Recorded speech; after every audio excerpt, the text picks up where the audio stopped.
rastreo del imperialismo, atacando cuando en un organismo debería tener una neutralidad, como fueron los anteriores, insulsa, eran de derecha y todo, pero iban a entrar. Este se puso directamente y estuvo en una reunión en Miami, donde estuvo el contrarrevolucionario ultraderechista Uribe de los paramilitares de Colombia, junto con la Tintori, de ese tipo que le dicen que es preso político cuando secuestró al ministro del Interior en el 2002, cuando quisieron matar al presidente Chávez, el comandante eterno, compañeros. Después, en el 2014, las guarimbas que provocaron la muerte de 43, fíjense qué número 43 para nosotros los mexicanos, pero allá el de los 43 muertos está en la cárcel, y ahí se lo merece por criminal.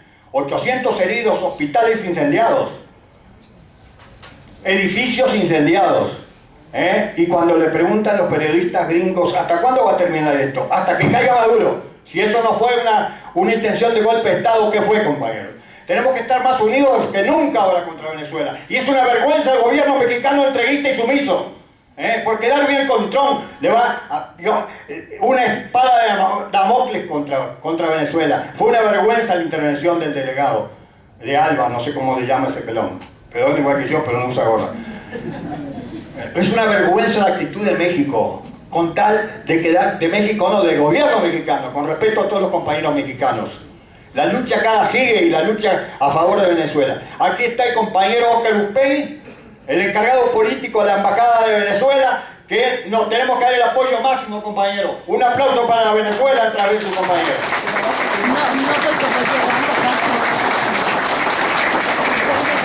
Hoy se está hablando de golpe de Estado. Golpe de Estado cuando el Tribunal Supremo de Justicia condena a la Asamblea Nacional porque tiene instaurado 4 representantes no legales que ingresaron por un fraude y otras condiciones. La misma Asamblea Nacional pidiendo la intervención del imperialismo, compañeros, hasta armada. Y lo hemos visto en todos los eventos, cuando va la Lilian Tintori junto con Trump, ahí está, con el presidente Pence y con el contrarrevolucionario cubano Marco Rubio. Un gusano de primera categoría, de los mejores, de los más largos y asquerosos. Así está. Ahí estaba la Tintori pidiendo la intervención de Trump contra un país hermano de Venezuela. Esos son los demócratas, compañeros.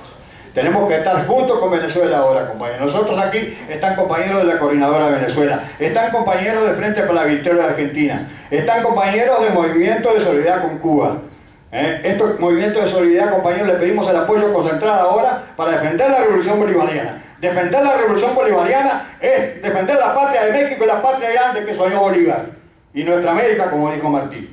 Bueno, compañeros, seguimos. Después, si quiere decir una palabrita, Oscar, seguimos con el programa. Ahora el compañero Daniel Carlos García, médico, milita en la izquierda mexicana desde el año 72, cuando ingresó a la Juventud Comunista de México. Actualmente miembro de la dirección política del Movimiento Comunista Mexicano. Adelante, compañero.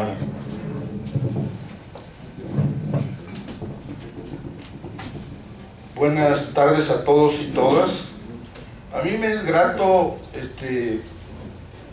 y lo encuentro como un privilegio el haber sido incluido en este panel, que es el primero, que un esfuerzo colectivo de aquellos que integran el Comité por el Centenario de la Revolución Rusa están implementando, y que esperemos sea un proceso creciente, no solamente para conmemorar, sino para plantear que lo que fue la primera revolución fáctica en el mundo de carácter socialista pueda ser todavía un ícono para el momento que vive el mundo y también el país en cuanto a la necesidad de transformación radical de la sociedad. Yo creo que nos tenemos que dar también esa oportunidad para que aquello que sucedió hace un siglo lo traslademos a partir de la experiencia y el devenir histórico, lo traslademos a las condiciones concretas y la situación específica, en este caso del México del siglo XXI. Como al igual que el compañero Escalante, no quiero apostarle a la desmemoria, también mejor preferí ordenar algunas ideas, que es la que quiero compartir el día de hoy con ustedes. No podemos concebir la Revolución Rusa, específicamente la de octubre del 17 del viejo calendario, sin considerar sus antecedentes correspondientes a las revoluciones de 1905, a la de febrero y a la de febrero de 1917. Otra cosa son las particularidades y caracterización que podamos tener de cada una de ellas. Y en lo personal asentaría otra consideración que creo necesaria. Tampoco podemos entender estas tres revoluciones que nos reúnen para valorarlas y su validez histórica en el marco de la insurgencia proletaria, el no valorar el icónico esfuerzo de los franceses en esa primera muestra fáctica libertaria, me refiero a la Comuna de París. No podemos concebir la revolución de 1905, la de 1917 y la de octubre del viejo calendario ruso sin considerar la Comuna de París. Las tres revoluciones las quisiese analizar desde cuatro aspectos a tratar, a sabiendas de que no aspiro referirme a lugares comunes, sino entrar a un planteamiento que por lo mismo pudiese tener opiniones y posiciones discordantes, y eso hay que dejarlo claro desde el principio. Y esos cuatro aspectos que quiero tratar son la concepción de clase de cada una de ellas, el papel de la violencia, la concatenación de las tres revoluciones y las repercusiones de la Revolución de Octubre en la historia mundial. Entremos a lo primero, a la concepción de clase de cada una de ellas. Coincido con las apreciaciones que señalan que la Revolución de 1905 no solo fue un ensayo o un laboratorio para la gran Revolución de Octubre, sino la conformación de las agrupaciones socialistas en la Rusia zarista, con la predominancia de los bolcheviques. Hay que recordar que apenas tenía un lustro la conformación y fundación del partido donde militó Lenin, el Post. Lenin señalaba en 1905 que los marxistas están absolutamente convencidos del carácter burgués de la Revolución Rusa. ¿Qué significa esto? Significa que las transformaciones democráticas que se han vuelto indispensables en Rusia no implican por sí mismas la liquidación del capitalismo del gobierno burgués. Por el contrario, abonarán el terreno por primera vez y de manera real para un desarrollo del capitalismo amplio y rápido, europeo y no asiático. Permitirán por primera vez el gobierno de la burguesía como clase, para afirmar después que podemos crear dentro de la sociedad burguesa condiciones mucho más favorables para la lucha futura del proletariado. La misma apreciación podemos hacer de la Revolución de Febrero de 1917, aunque las particularidades que la caracterizarían acotarían su consideración de clase a partir de lo que representaría Alejandro Kerensky y las peculiaridades de su gobierno. No por nada, poco después, para ser más preciso, a principios de abril de ese año, del 17, Lenin emitiría sus famosas tesis, donde no solo se diferenciaría de la predominancia del gobierno de entonces, sino plantearía las propuestas alternativas. Esto es cuestión fundamental y que lamentablemente no tocó el compañero Escalante, pero nadie puede concebir la revolución del 17 y su consecuencia, de febrero del 17 y su consecuencia a octubre del 17 del mismo año, sin referirnos a las tesis de abril. Por su parte, Antonio Gramsci afirmaría también en abril de 1917 en El Grido del Popolo que nosotros estamos convencidos de que la Revolución Rusa es, además de un hecho, un acto proletario y que debe desembocar naturalmente en el régimen socialista, aspiración que poco después se cumpliría después de la simbólica toma del Palacio de Invierno. La Revolución de Octubre correspondería a la consumación de la aspiración clasista del proletariado ruso. En esta parte yo creo que queda claro en estas pocas líneas el carácter clasista de la revolución. El papel de la violencia. De Marx conocemos una frase: la violencia es la partera de la historia, que por cierto no escribió así, sino como la violencia es la partera de toda sociedad vieja preñada de una nueva. Y eso lo podemos encontrar en el capítulo 24 del Capital.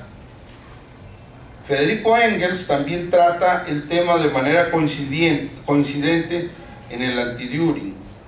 Coincido con Alberto Pinzón, quien en la revista electrónica Rebelión escribe que Marx nunca mencionó que la violencia fuera una fuerza ciega en sí misma o absoluta, ni menos aún que la violencia se engendrara una nueva sociedad.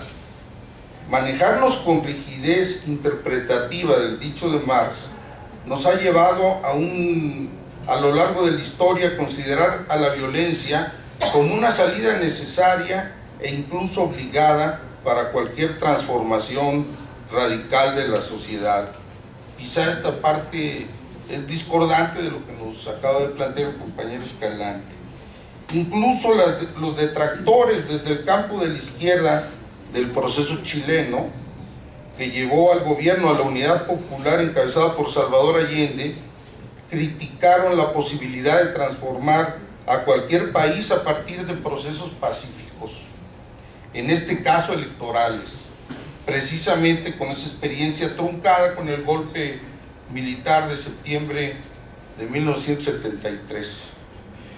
Pero ¿por qué aludimos a esta cuestión en el caso que comentamos? En lo personal considero que los revolucionarios rusos de entonces, el partido bolchevique, no necesariamente le apostaban al uso de la violencia para transformar radicalmente a la Rusia zarista. No era una vía que erradicaran, que no consideraban, pero no era la prioridad. No era a rajatabla el planteamiento de que la violencia era la partera de la historia. Estoy convencido que aún las manifestaciones violentas registradas en las tres revoluciones en comento no tuvieron a la violencia como una característica definitoria, por lo menos por parte de los bolcheviques. Otra cosa era la reacción, otra cosa era el zarismo, el viejo régimen. Al respecto, el teórico marxista italiano Antonio Gramsci, al cual ya citamos, señalaba que el hecho violento de las revoluciones burguesas es doblemente violento. Destruye el viejo orden,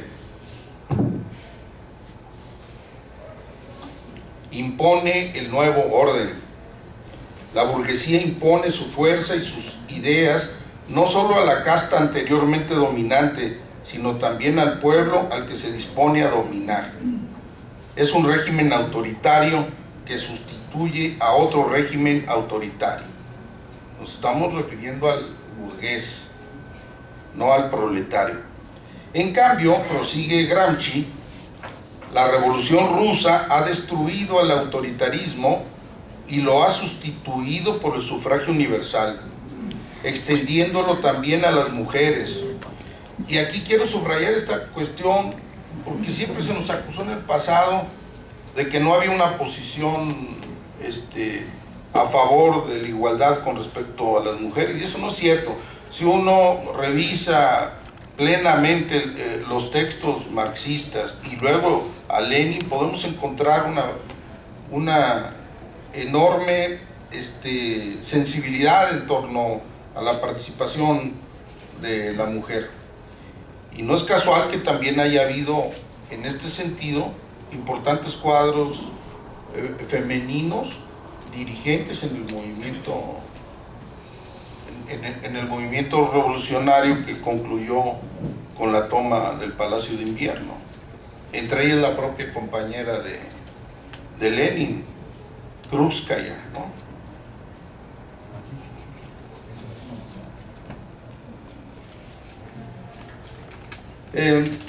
Ha sustituido el autoritarismo por la libertad, la Constitución por la voz libre de la conciencia universal, concluye la frase de Gramsci.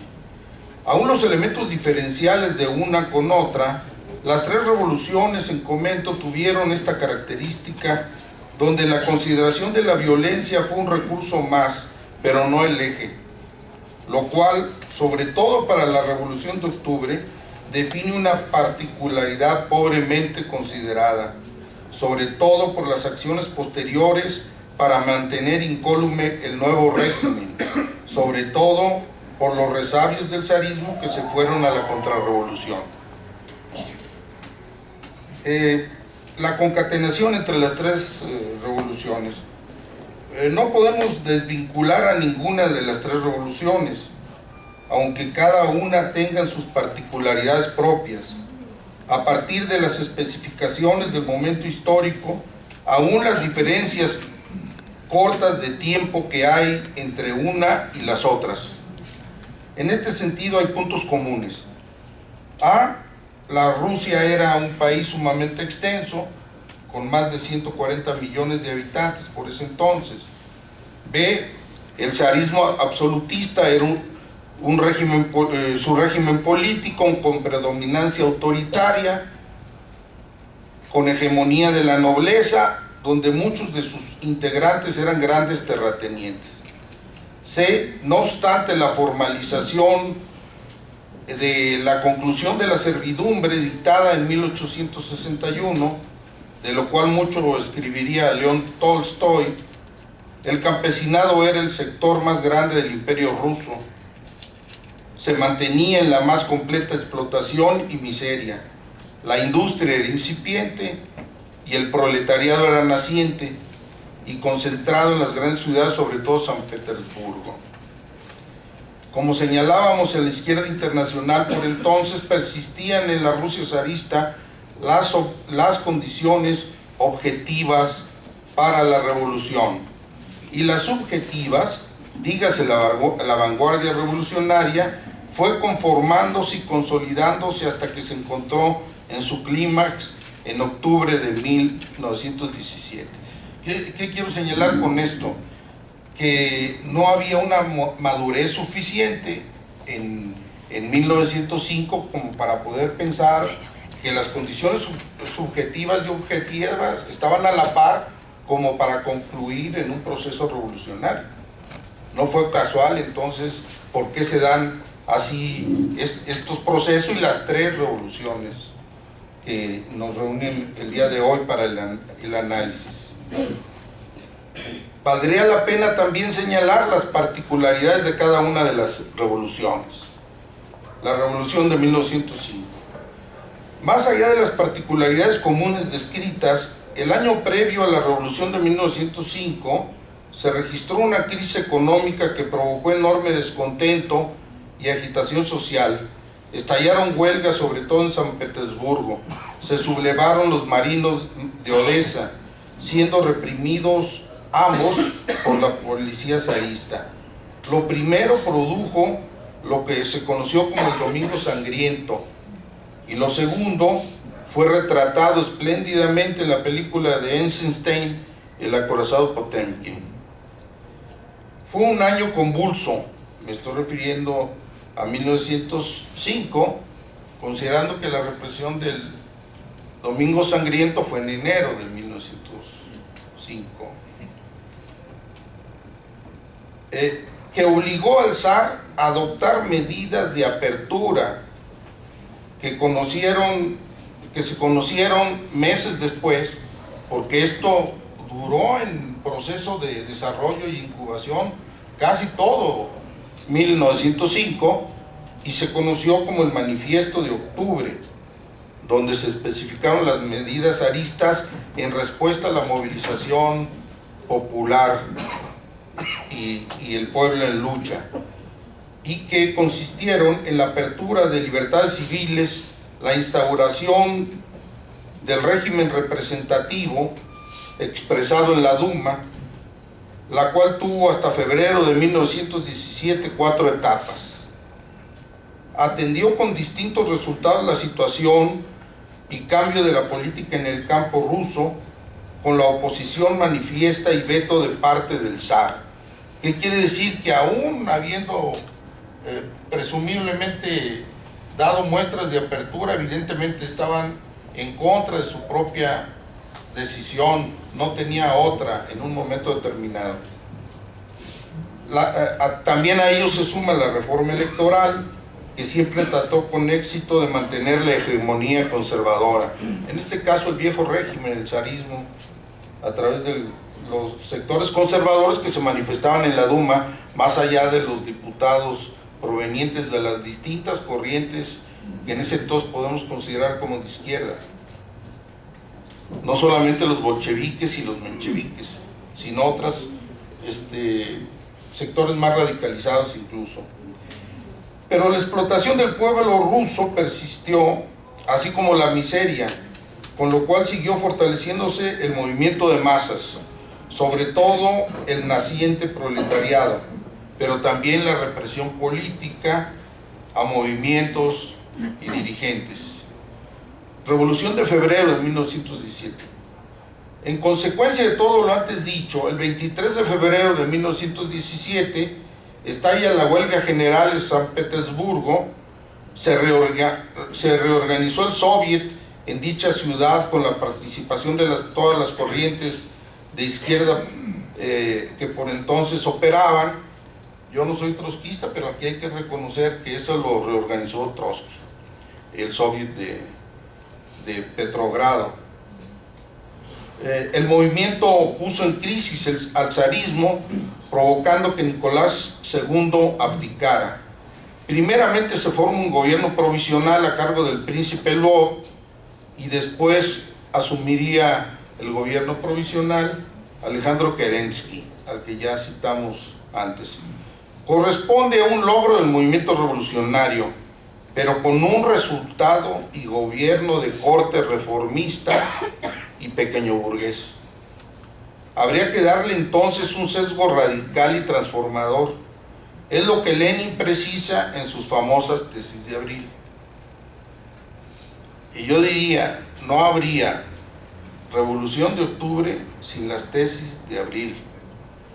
Eso es fundamental, porque si ya lo leyeron, son 8 tesis fundamentales programáticas que concluyen con un programa de trabajo. No solamente el de la caracterización, sino también el qué hacer. Y no me estoy refiriendo al viejo trabajo de qué hacer y por dónde empezar, de Lenin, también muy importante, pero sacado 15 años antes de las tesis de abril. En la primera tesis me refiero, traza la postura bolchevique con respecto a la guerra mundial. Recuerden que todavía la guerra mundial se mantenía desarrollándose.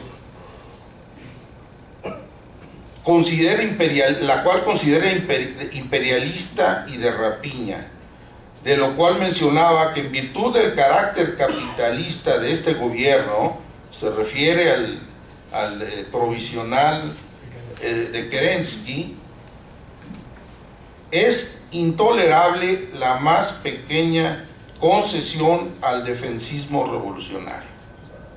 Es decir, era ya este gobierno no. Menciona en la segunda tesis que hay que pasar a la segunda etapa de la revolución. Tiene que ver, insisto, con las primeras apreciaciones que señalábamos también a partir de las citas mostradas de Lenin, poniendo el poder en manos del proletariado y de las capas pobres del campesinado. Niega el apoyo al gobierno provisional y llama a desenmascararlo. Sí, en cambio, exhorta a apoyar a la mayor parte de los soviets, construyendo una república a partir de esta figura asociativa y de gobierno. Propone aparte nacionalizar todas las tierras del país y la fusión de la banca. Ya no acotaré nada porque si no, no voy a acabar. No comento solo, dejo en ustedes el texto de la tesis 8. Dice: no implantación del socialismo como nuestra tarea inmediata, sino pasar únicamente a la instauración inmediata del control de la producción social y de la distribución de los productos por los soviets de diputados obreros. Para los dogmáticos pudiese parecer una apreciación blasfema. Para mí es la prueba fiel del manejo dialéctico y realmente marxista que Lenin hace de la situación concreta y del momento específico que entonces se pasaba en Rusia. De tal manera que las condiciones objetivas y subjetivas se imbrican y dan de tal forma que se puede concretar lo que sería la primera revolución triunfante de corte socialista, que después se convertiría en la Unión de Repúblicas Soviéticas Socialistas. Las repercusiones de la Revolución de Octubre en la historia mundial. Con la Revolución de Octubre no solo se pudo constatar que es posible derrotar a las clases dominantes e instaurar el poder de los trabajadores, sino mantenerse por sobre todo. En el movimiento comunista mexicano mencionábamos que la Revolución Rusa triunfó debido a varios factores que no podemos soslayar. Desde la ya descrita situación de la Rusia zarista, la incidencia e influencia de la Gran Guerra en la política interna, en lo que podemos señalar como la presentación de las condiciones objetivas para la revolución, así como las subjetivas, planteadas en la fortaleza ideológica y política de la organización de los bolcheviques, su influencia entre los obreros rusos, los soldados y el campesinado radicalizado. Se constituyó en el primer referente práctico y real de la instauración del socialismo en el mundo. También correspondió a un impulso mundial por la organización de los comunistas. A raíz del proceso soviético surgen prácticamente todos los partidos comunistas y con ellos la Tercera Internacional, fundada por Lenin, herencia y continuidad de la primera creada por Marx y Engels en el siglo anterior. En este esfuerzo internacional y bajo las condiciones concretas del México de entonces, surge 2 años después del triunfo de la Revolución de Octubre, el Partido Comunista de México, el 24 de noviembre de 1919. Pocos años después, nuestro país entablaría relaciones diplomáticas con la Unión Soviética, recibiendo como primer embajador a Teodoro Petkovsky, y la segunda recaería en la legendaria bolchevique Alejandra Kollontai. Independientemente del liderazgo indiscutido de Vladimir Ilich Lenin en la Revolución Soviética, esta no fue mérito de un solo hombre, eso hay que señalarlo con toda atención.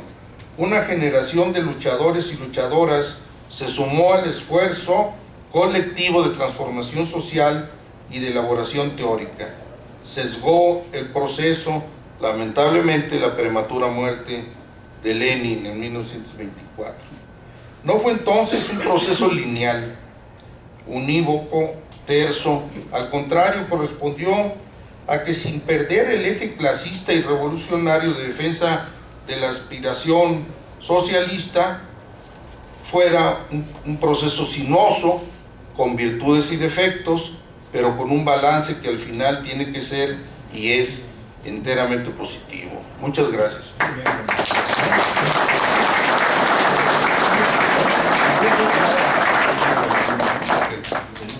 Sí. Bueno, compañeros, una cosa de administrativa más bien. Por favor, los compañeros que se registren todos para tener con letra bien clarita el correo, para tener comunicación con ustedes. Nosotros estuvimos hablando con el partido del PT, tendremos nuestras diferencias, pero siempre fueron solidarios, compañeros. Ellos, todas las ponencias que acá estamos haciendo, les pido a los compañeros que entreguen una versión electrónica, a los futuros ponentes también, porque se va a hacer una compilación parecida a este libro, que voy a conseguir varios para en la próxima reunión poder regalar o rifar, si quedan pocos, no sé cómo vamos a hacer, que se llama 100 años de la revolución bolchevique de la editorial del PT. Este libro lo estuve leyendo, es valiosísimo, tiene una documentación. Y nos va a acompañar el compañero Gonzalo Yáñez, que hace la introducción, que va a estar una de las que va a estar en la próxima ponencia. Por favor, los compañeros, regístrense todos, por favor. Segundo, nosotros tenemos una serie de ponencias que tenemos académicos, conocidos y todo. Cuando termine este foro, después de un periodo de preguntas, que se acerquen con nosotros, conmigo por lo menos, yo tengo la lista, y los compañeros que quieren hacer una ponencia, militantes, intelectuales, lo que sea, con muchísimo gusto. Son ponencias de 20 minutos, como los compañeros se han acatado, ¿no? Entonces quería leer una cosa, porque Maduro dice, Maduro, acá, con respecto a uno de los primeros compañeros que estuvo pensando en la celebración de este gran acontecimiento histórico, fue el presidente Maduro. Precisamente convocó a una comisión para conmemorar la Revolución Socialista de Octubre y nombró como secretario uno de los integrantes de esa comisión, es nada menos que Adán Chávez, el hermano del presidente Chávez, que es ministro de Cultura, además de ser del segundo presidente de la PSV. Entonces, recientemente estuvo con nosotros y tuvimos muchas reuniones con él para explicarnos lo que está sucediendo realmente en Venezuela, porque lo que dicen todos los medios de comunicación acá, excepcionalmente todos los medios de comunicación, ni uno que diga que tenga alguna duda sobre Venezuela. Para los medios de comunicación pagados por el imperio, aquí el presidente Maduro es un dictador y los derechos humanos allá no hay, que la gente se muere de hambre. Miren quién habla que se muere de hambre cuando acá, y derechos humanos cuando acá hay fosas comunes a cada rato, las cabezas rodando como pelotas por las calles. ¡Qué vergüenza, compañeros! Con la época Calderón y de Peña Nieto, ¿cuántos miles y miles llevamos de muertos, desaparecidos? La señora esta, ¿cómo se llama esta? La reunión esta, no, la otra, la que está en los derechos humanos de secuestros, esa. La Bala dice, 7 desaparecidos por día. Desaparecidos. En Venezuela no conocemos ningún desaparecido. Los que están presos no son presos políticos, son políticos presos por criminales, que es diferente. Compañero, le quiero decir lo que decía el presidente Maduro cuando llamó a hacer lo mismo que estamos haciendo nosotros. Dice, Lenin fue profundamente conocedor de la historia rusa y de Europa, de la filosofía de su tiempo, un político, estratega táctico y un hombre no solo de la teoría. Era un huracán para el hacer, para la práctica. Si no, la revolución rusa no hubiera cortado en dos la historia del siglo XX. Sin la revolución de octubre, fundadora del Ejército Rojo, la humanidad no hubiera derrotado a los ejércitos nazis. Y como dice el presidente Putin también, si no fuera por el Ejército Rojo, estaríamos los que no estaban muertos por racismo, o por arios, porque no ser arios y ser negritos o algo así, estarían muertos, seríamos esclavos del nazismo, que él había prometido el nazismo que iba a demorar 1000 años. Se les cortó gracias al Ejército Rojo. Después de 36 millones de muertos que dieron a sacrificar para la sociedad entera. Eso, y los gringos dicen que fueron ellos que no negaron. Mentira, el Ejército Rojo, compañero. Esto se lo debemos a las enseñanzas de Lenin. Quería decir otra cosa, compañeros. Aquí hay una anécdotita muy rápido, porque ahí acabo de ver un compañero del Partido Comunista Uruguay, que informa parte. Acá hay un comité, es un país chico, pero hay comités por todos lados de Uruguay, que ahora estamos un poquito en la oposición, a pesar de ser partido de gobierno, por las declaraciones que han hecho el presidente Vázquez y su canciller Noboa. Hablábamos una vez, hace como 5 o 6 años, de Almagro, de este sátrapa, y Traversoni, que está ahí atrás, me decía, ahí está, levanta la mano Traversoni. Él estaba en la embajada de China, y nombrado por el Partido Comunista, propuesto. Entonces él me decía, no, ese tipo no lo conoces, es lo peor, es un sátrapa que está escalando posiciones. Y Mujica lo nombró en el canciller, digamos, se llevó un clavo árbol, ahora está arrepentidísimo, porque le fue a decir Mujica, fue a Venezuela, fue a Cuba, fue a todos lados, a Ecuador, para que lo votaran. No, este tipo es una cosa. Me hago responsable que es un tipo bueno, ¿no? Cuando llegó a la secretario general, a los 15 días arremetió con todo contra Venezuela.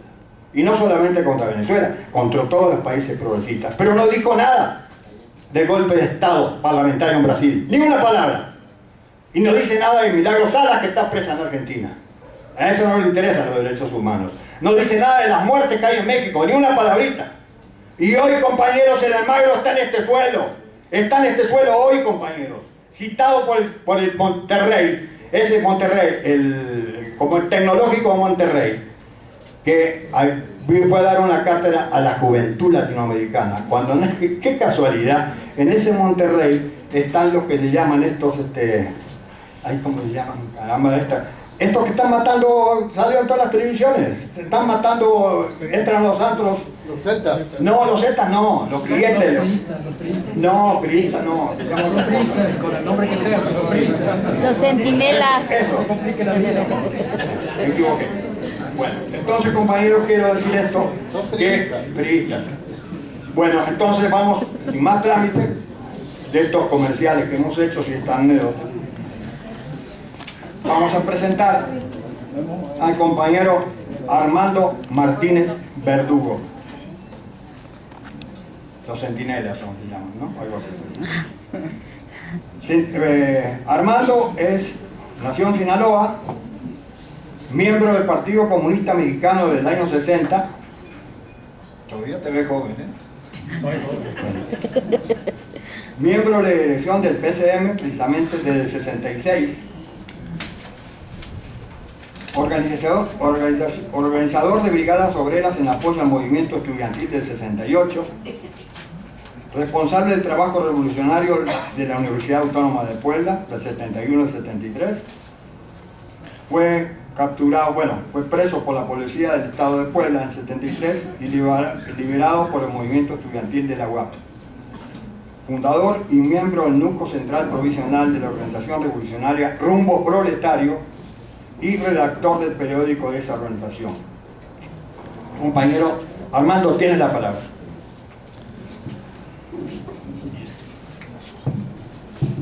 Este está pegado.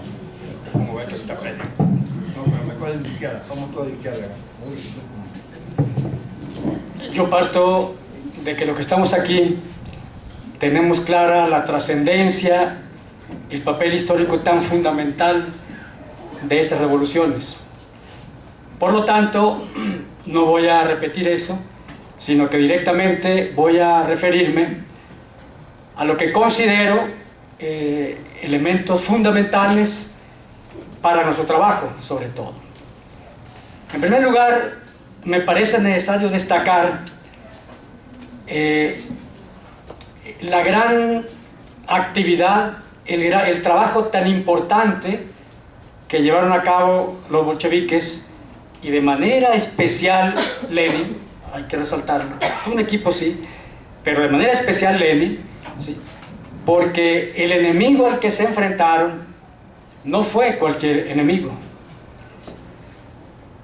El régimen al que se enfrentaron tenía 304 años de existencia. Habían pasado 20 zares. ¿Sí? La ideología que predominaba, la actividad de enajenación que habían llevado a cabo esta verdadera dinastía, no era casta, era dinastía, ¿sí?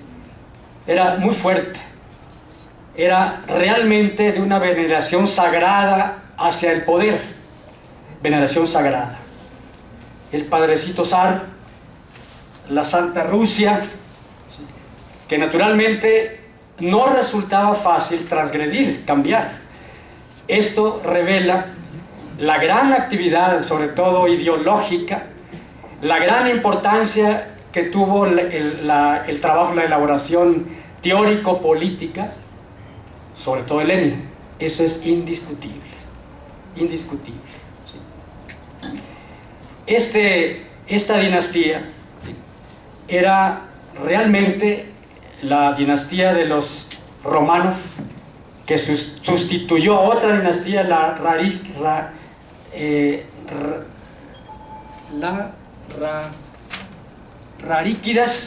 la dinastía Raríquidas. Los romanos sustituyen a esta dinastía, ¿sí? Se considera, ¿sí?, que es una dinastía que, partiendo desde 1613, ¿sí?, fueron constructores de imperios que tuvieron éxitos importantes, ¿sí?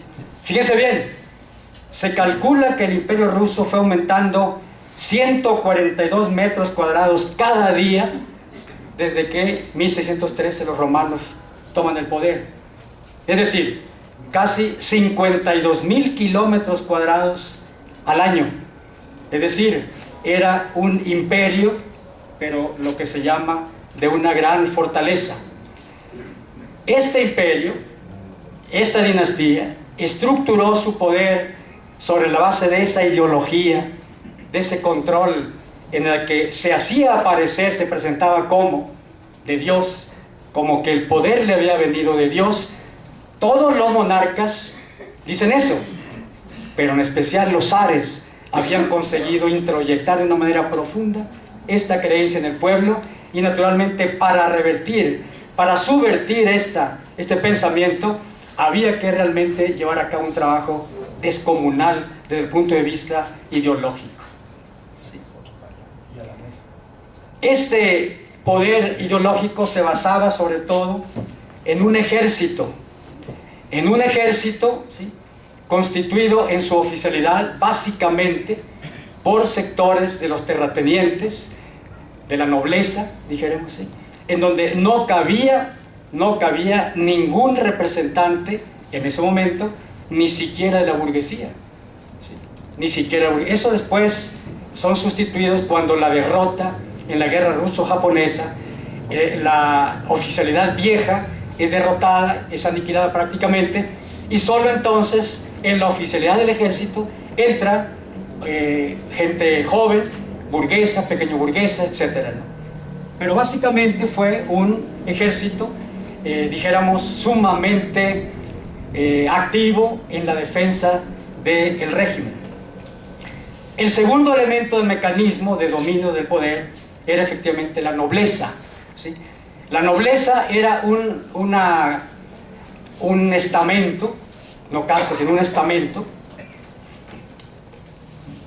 que vivía prácticamente en el parasitismo, no invertía elementos, cuestiones productivas, vivía en el derroche más grande, basando la posibilidad del derroche en altos impuestos, ¿sí?, que naturalmente llevaban a una enorme miseria del pueblo, ¿sí?, una miseria en la que, ¿sí?, la gente moría de pobreza, de piojos, ¿sí?, de piojos, así literalmente de piojos moría. La tuberculosis era un hecho, el alcoholismo, eso que Máximo Gorki nos pinta de manera tan importante, tan plástica, es un hecho real, un hecho real. Contra esto batalló y triunfó el leninismo, sobre todo, basándose en que se dio, dice Lenin, a caballo, o sea, entre dos, el elemento oriental, feudal, servil, atrasado, en que no cabía ningún elemento de libertades políticas, en absoluto, en el que, como se decía, la Constitución era una palabra subversiva, así.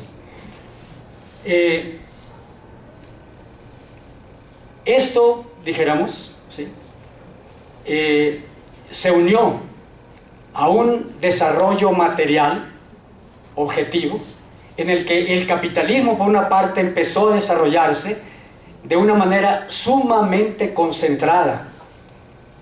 La estadística señala que la industria rusa era más concentrada que la industria de los países en ese momento altamente industrializados, era más concentrada, ¿sí? Gran cantidad de obreros, ¿sí?, en empresas grandes, dijéramos, ¿sí? Es decir, había una concentración de tal manera que el espíritu de solidaridad, el espíritu de fraternidad, el espíritu de apoyo se desarrolló de manera muy importante. pero la clase obrera empieza a desarrollarse desde el siglo XIX prácticamente. Las cifras nos indican cómo, ¿sí? Y no las voy a mencionar, pero ya había industria metalúrgica, había otro tipo de industria, dijéramos. Junto con esto, encontramos que hay una gran tradición de lucha revolucionaria, una gran tradición. La clase obrera, ¿sí? La clase obrera no solamente, dijéramos, actúa en el siglo finales del XIX y del siglo XX, sino que desde las grandes guerras campesinas de Stefan Razin, ¿sí? De Pugachov, hay participación obrera, a tal grado incluso, ¿sí? Estamos hablando del siglo XIX, ¿sí? Principios del siglo XIX, ¿sí? 1800 y tantos, a tal grado que Pugachov elabora un documento específicamente para tratar el problema obrero. De tal manera que nos encontramos con una condición objetiva sumamente importante. Sí, las tres guerras campesinas fueron dirigidas por Stefan Razin, por Bulavin y por Emilian Pugachov. En esas encontramos, si queremos, ¿sí? Presencia obrera, activa, militante, combativa, militar, con experiencia militar incluso, que naturalmente cuando 1905, 1917, ¿sí? Esa era una clase obrera con una tradición, con una memoria histórica de una gran importancia. Era una clase obrera que tenía una potencia revolucionaria, dormida sí, pero una gran potencia que de manera espontánea se desarrolla en el Domingo Sangriento al que hace referencia nuestro compañero. De tal manera que estas revoluciones, ¿sí? Fueron grandes levantamientos proletarios sobre todo, que arrastraron tras de sí al campesinado, ¿sí? Que arrastraron tras de sí al soldado, que era campesino con uniforme, pero los que pusieron la punta fueron los proletarios con sus levantamientos. Me parece importante señalar entonces estas revoluciones. Primero, se habla de tres revoluciones y Lenin en alguna medida también habla de tres revoluciones, pero sobre todo habla de un ciclo de revoluciones, de un ciclo. Y en esa medida no se trata de tres revoluciones, ¿sí? Se trata de un proceso revolucionario y en alguna medida de una sola revolución estructurada. La primera, en 1905, es el prólogo no solo a la revolución, que como epílogo va a realizarse en octubre del 17, sino prólogo de la revolución europea. Y vamos a ver la importancia que tiene esto. La segunda, la revolución de febrero, que fue otro gran levantamiento proletario, otro gran levantamiento, huelgas así. Fíjense bien, en 8 días logró tumbar al zarismo. Y esto, decía Lenin, les parece a muchos un milagro, pero no hay milagros, ¿sí? O solo hay milagros para los que ignoran la historia. Y la historia era que existió un proletariado, ¿sí? Un proletariado que, cuidado, ¿sí? No es fácil que se encuentre en cualquier parte. Por eso es que a veces se habla de una situación extraordinaria de estas revoluciones, ¿sí? Y sobre todo era esa gran tradición, esa gran concentración, esa gran carencia de libertades políticas, lo que hacía esto. En Rusia no hubo reforma electoral, no. ¿Cómo se llamó la de Echeverría? No hubo apertura democrática, no hubo. Todo fueron documentos falsos, mentiras, engañifas, que buscaban simplemente, ¿sí? Manteniendo la continuidad del régimen, ¿sí? Salir al paso de una situación que les parecía cada vez más peligrosa. Pero no hubo, dijéramos, esa experiencia mexicana de que la burguesía trabaja ideológicamente al proletariado, bueno, todo lo que conocemos aquí, ¿no? Y vamos a ver cómo, ¿sí? Lenin critica el trabajo de gestión.